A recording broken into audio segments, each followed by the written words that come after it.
Rally में शामिल हुए प्रधानमंत्री मोदी। युवाओं को नशे से दूर रहने का किया आह्वान।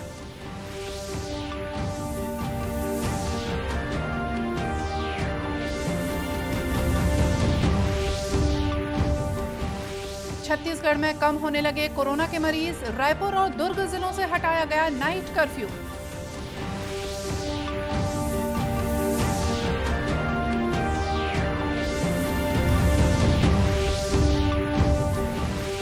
छत्तीसगढ़ में अवैध रेत उत्खनन करने वालों पर सख्त कार्रवाई के निर्देश। मुख्यमंत्री ने कहा, ऐसा हुआ तो जिले के एसपी और कलेक्टर जिम्मेदार।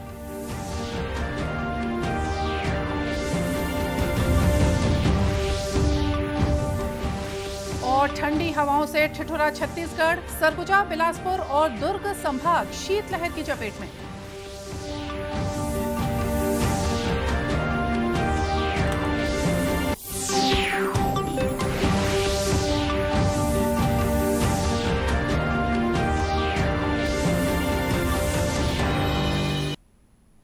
नमस्कार, आप देख रहे हैं दूरदर्शन समाचार। मैं हूं मोनिका शर्मा और आइए अब देखते हैं समाचार विस्तार से। प्रधानमंत्री नरेंद्र मोदी ने आज नई दिल्ली के करियप्पा मैदान से नेशनल कैडेट कोर की पीएम रैली को संबोधित किया। प्रधानमंत्री मोदी ने कहा कि उन्हें गर्व है कि वे भी कभी एनसीसी के एक्टिव मेंबर थे। सरकार एनसीसी को मजबूत करने के लिए कई कदम उठा रही है और एनएसएस के युवाओं ने भी कोरोना के इस संकट में अपने सेवाभाव से सभी का दिल जीता है। अब आपके ये भी दायित्व है कि जो कुछ आपने एनसीसी में सीखा है वो सिर्फ जब यूनिफॉर्म पहना हो तभी काम में आए, ऐसा नहीं होता है। वो आपके पूरे जीवन में इसी तरह कैसे बना रहे, समय समय पर कैसे प्रकट होता रहे। आपको ये भी सोचना चाहिए कि एक कैडेट के तौर पर जो सीखा है उसका समाज को कैसे लाभ होगा। जैसे आप अगर किसी गांव में रहते हैं तो आप पता कर सकते हैं कि कहीं उस गांव में कोई विद्यार्थी स्कूल छोड़ करके ड्रॉप आउट तो नहीं है। आप उससे मिलेंगे, उसकी दिक्कतें समझेंगे, उसकी पढ़ाई फिर से शुरू हो इसके लिए प्रयास करेंगे तो एनसीसी की भावना को आप आगे बढ़ाएंगे। अब स्वच्छता का अभियान को बढ़ावा देने के लिए भी अपने गांव, मोहल्ले, अपने शहर, कस्बे में अलग अलग टीमें बना सकते हैं, क्योंकि आपने यहां पर लीडरशिप के गुण सीखे हैं। अब उसको अप्लाई करना है समाज में। जिस तरह आपने समुद्री तटों की सफाई के लिए पुनीत सागर अभियान चलाया था, बहुत प्रशंसा पाई थी। वो एनसीसी के कार्यकाल के बाद भी जारी रहना चाहिए। मैं आपके सामने उठाना चाहता हूं, ये विषय है नशे का, ड्रग्स का। नशा हमारी युवा पीढ़ी को कितना बर्बाद करता है ये आप भली भांति जानते हैं। तो फिर जिस स्कूल कॉलेज में एनसीसी हो, एनएसएस हो, वहां पर ड्रग्स कैसे पहुंच सकती है। आप कैडेट के तौर पर खुद ड्रग्स से मुक्त रहें और साथ ही साथ अपने कैंपस को भी ड्रग्स से मुक्त रखें। इससे पहले प्रधानमंत्री ने 1000 एनसीसी कैडेट्स के मार्च पास्ट की सलामी ली। पीएम रैली एनसीसी गणतंत्र दिवस शिविर का अंतिम कार्यक्रम होता है। इसका आयोजन हर वर्ष 28 जनवरी को होता है। छत्तीसगढ़ में कोरोना संक्रमण की तीसरी लहर स्थिर होती दिख रही है। पिछले 24 घंटों में 4645 नए मामलों की पुष्टि हुई है। वहीं 6516 लोगों को इलाज के बाद छुट्टी दी गई है। प्रदेश में सक्रिय मरीजों की संख्या अब घटकर 27290 रह गई है। संक्रमण दर में स्थिरता दिखते ही प्रशासन ने कुछ ढील देनी शुरू कर दी है। रायपुर और दुर्ग जिले से नाइट कर्फ्यू हटा लिया गया है। रायपुर कलेक्टर ने आदेश जारी कर ये भी कहा है कि रायपुर नगर निगम क्षेत्र में संचालित सभी होटल, रेस्टोरेंट, ढाबे, बेकरी आइटम, फूड कोर्ट और अन्य खाद्य संबंधी प्रतिष्ठान रात 12 बजे तक संचालित किए जा सकेंगे।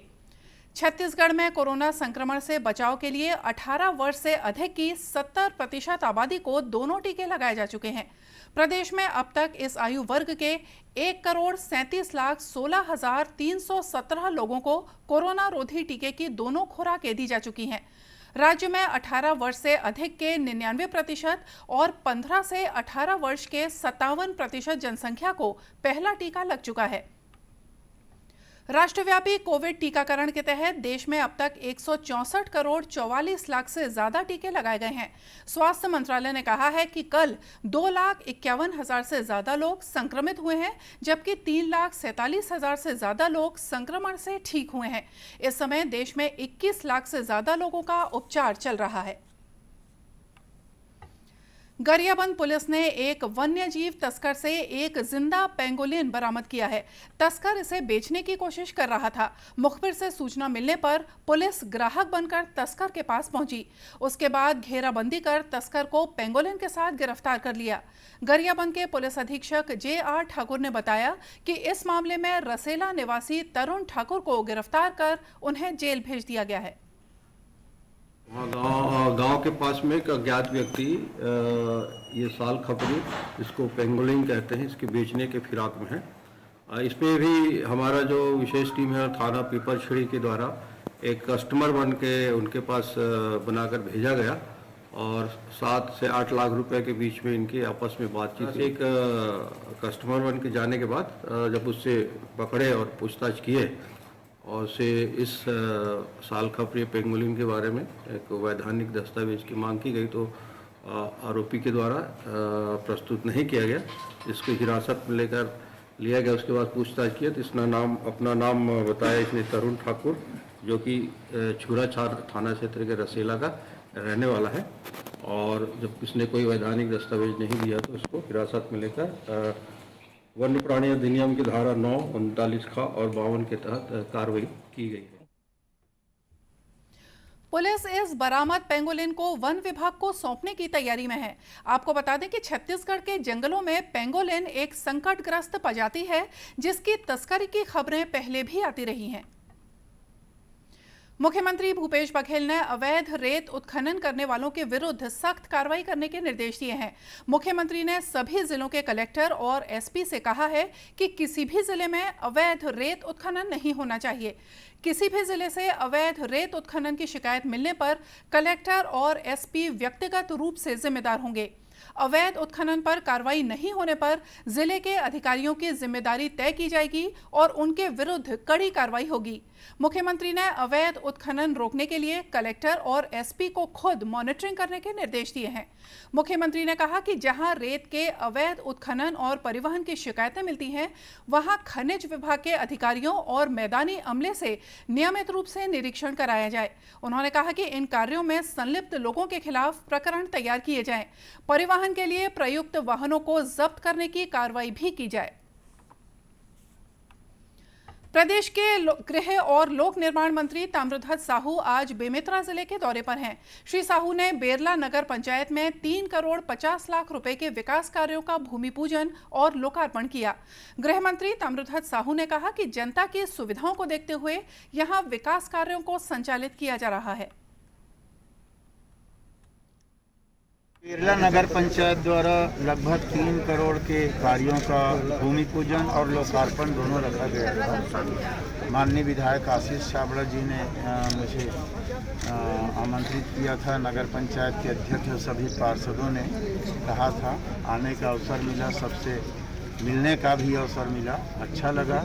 बेरला नगर पंचायत क्षेत्र, बेरला के आसपास के गांव, बल्कि पूरा बेमेतरा विधानसभा क्षेत्र आशीष छाबड़ा विधायक के नेतृत्व में खूब अच्छा काम कर रहा है, आगे बढ़ रहा है। लोक निर्माण मंत्री ने बेरला रेस्ट हाउस में PWD अधिकारियों की बैठक लेकर सड़कों के हालात की समीक्षा की। राजनांदगांव जिला सहकारी केंद्रीय बैंक में इन दिनों किसानों को धान विक्रय की राशि, किसान न्याय योजना और बारदाने की राशि का भुगतान किया जा रहा है, जिसके चलते जिला सहकारी केंद्रीय बैंक में किसानों की लंबी कतारें नजर आने लगी हैं। जिला सहकारी बैंक के मैनेजर प्रशांत कुमार वाजपेयी ने बताया कि धान खरीदी की राशि सहित किसान न्याय योजना की राशि 123 करोड़ रुपए शासन से प्राप्त हुई है। इस राशि का भुगतान किसानों को किया जा रहा है। साथ ही किसानों को बारदाने की राशि का भुगतान भी किया जा रहा है। किसानों को अभी 1 नवंबर से प्रतिदिन धान खरीदी की राशि जो है धान उपार्जन, उसकी राशि का भुगतान किया जा रहा है। साथ ही साथ न्याय योजना की जो राशि है जो आदरणीय भूपेश बघेल जी ने हलवाए थे 123 करोड़ रुपए राजनांदगांव जिले के लिए, उसमें भी हमारे किसानों को साथ ही साथ वितरण किया जा रहा है। इस वर्ष किसानों को धान विक्रय में बारदाने की जो राशि है, किसान पे जो बारदाना लिए थे उस बारदाने की राशि का भी साथ ही साथ भुगतान किया जा रहा है। किसानों की भीड़ को नियंत्रित करने के लिए पुलिस की सहायता ली जा रही है। किसानों को भीड़भाड़ में कोरोना से बचाव के नियमों का पालन करने के लिए भी कहा जा रहा है। और अब बात करते हैं मौसम की। देश के उत्तरी हिस्से से आने वाली सर्द हवाओं ने लगभग पूरे छत्तीसगढ़ को कड़ाके की सर्दी की चपेट में ले लिया है। सरगुजा, बिलासपुर और दुर्ग संभाग के कई इलाकों में शीतलहर चल रही है। उत्तरी और मध्य छत्तीसगढ़ के जंगल और पहाड़ों में तापमान 4 से 5 डिग्री सेल्सियस तक पहुंच गया है। राजधानी के आउटर में भी शीतलहर जैसे ही हालात हैं।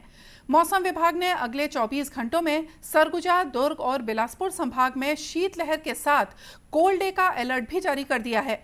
अंबिकापुर, डूमर बहार, जशपुर, कोरिया, पेंड्रा रोड, कांकेर, नारायणपुर, बीजापुर, कवर्धा और दुर्ग में तापमान 8 डिग्री सेल्सियस से नीचे है। अधिकतर इलाकों में लोग ठंड से बचने के लिए अलाव तापते हुए नजर आए। मौसम विभाग ने प्रदेश के 1-2 पॉकेट्स में घना कोहरा छाए रहने की संभावना भी जताई है। और अब कुछ खबरें जिलों से। कोरिया जिले में कल से कोरोना टीकाकरण का महाअभियान शुरू हुआ है। इस अभियान के तहत 450 से ज्यादा टीकाकरण दल वैक्सीनेशन बूथ के अलावा घर घर जाकर भी लोगों को टीके लगा रहे हैं।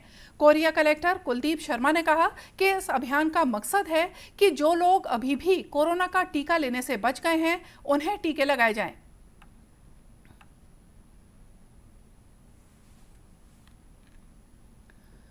दुर्ग पुलिस की साइबर सेल ने अलग अलग स्थानों से गुम हुए 116 मोबाइल सेट उनके मालिकों को वापस लौटा दिए हैं।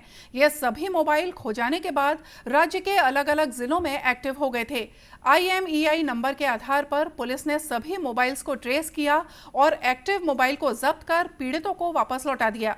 दुर्ग जिले के SP बद्री नारायण मीणा ने बताया कि इन मोबाइल्स की कीमत करीब 20 लाख रुपए आंकी गई है। दूरदर्शन केंद्र रायपुर से प्रसारित होने वाले प्रादेशिक समाचार को आप YouTube पर भी देख सकते हैं। हमारा YouTube channel Chhattisgarh DD news पर प्रादेशिक समाचार उपलब्ध रहेगा। YouTube चैनल का लिंक और QR कोड आप स्क्रीन पर देख सकते हैं। अपने एंड्रॉयड फोन से QR कोड स्कैन कर आप छत्तीसगढ़ DD न्यूज लिंक पर जा सकते हैं। इसके अलावा छत्तीसगढ़ DD न्यूज फेसबुक और ट्विटर पर भी उपलब्ध है। और आइए देखते हैं अंत में मुख्य समाचार एक बार फिर से। NCC की PM रैली में शामिल हुए प्रधानमंत्री मोदी, युवाओं को नशे से दूर रहने का किया आह्वान।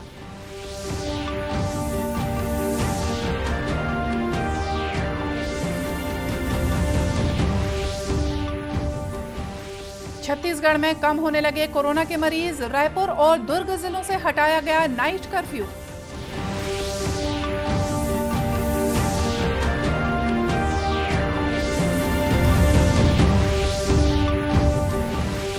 छत्तीसगढ़ में अवैध रेत उत्खनन करने वालों पर सख्त कार्रवाई के निर्देश। मुख्यमंत्री ने कहा, ऐसा हुआ तो जिले के SP और कलेक्टर जिम्मेदार।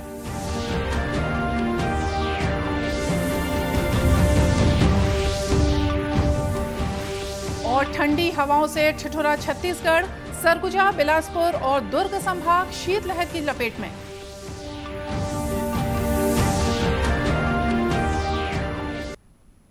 और इसी के साथ ये समाचार बुलेटिन यहीं समाप्त हुआ। नमस्कार।